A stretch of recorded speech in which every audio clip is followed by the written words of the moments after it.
Pero está medio fierito hasta la cosa. Está muy duro. Ralo está, pero bueno. Algo vamos a hacer.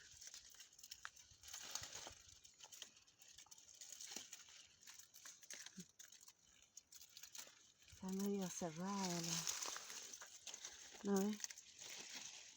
La cosecha me rala, aunque hay muchas por reventar todavía.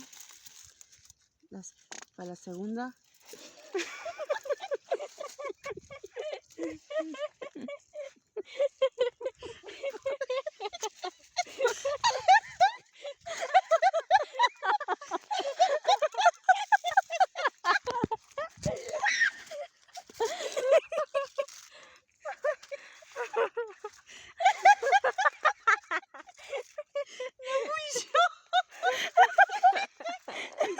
Mi compañero que anda cosechando por ahí.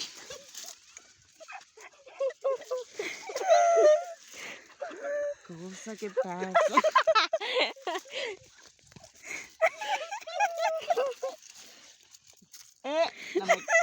No me cae, compañero, diría el abuelo.